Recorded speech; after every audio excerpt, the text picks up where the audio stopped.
I got a question I'm going to answer right here.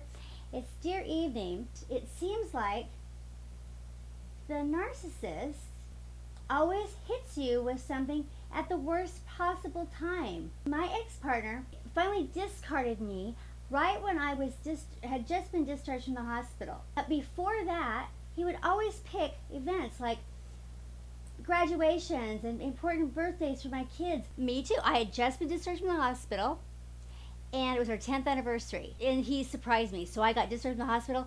He wasn't there to pick me up. A friend came, and when I got home, he had left, and my brother was there to inform me that he left, and to inform me that my family was also backing him up.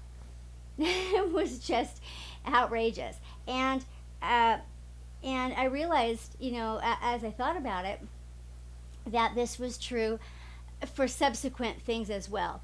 He would choose things like performance of one of my son's first musical performances.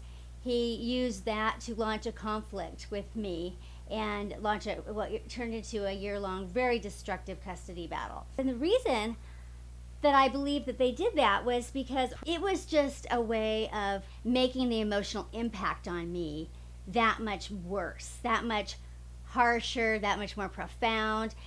That way he was sure to stay, claws into me. It was just a way to hurt me that much more. I mean, how much worse is it, if he could, it's bad enough to be abandoned, but to be abandoned on your 10th anniversary, well, you'll just always have to remember that. You'll just always put that together. You won't be able to just have a happy memory anymore. And if there was a memory that, God forbid, was going to be a memory that had to do with somebody else, he could come in and steal that thunder by making it about him. Now it was no longer about my son's first performance. Now he sucked all the joy out of that by making it also the impetus to this conflict that he started that night.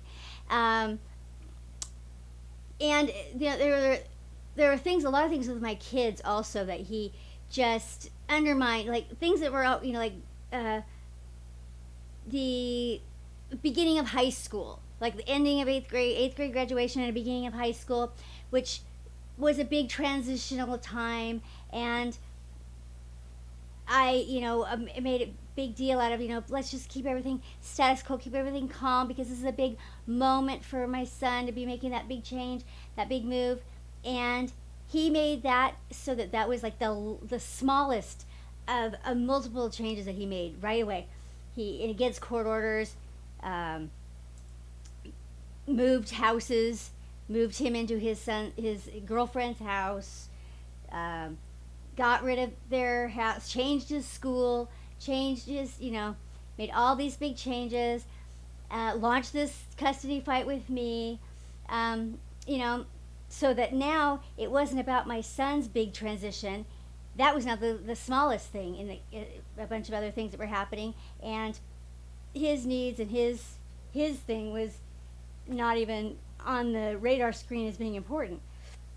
So yeah, they pick times when you're going to be especially vulnerable, especially if events and things mean something to you, especially if there's a way to get more emotionality involved with it, a way to create more chaos and drama. They love that. A way to go down in the history books in your own personal history as, now you're going to they're going to remember them on that fateful day. If they can, and they love the idea of ruining things for you and your kids. If there's any thought that you're going to have some kind of happiness that they can infringe upon, then they love that.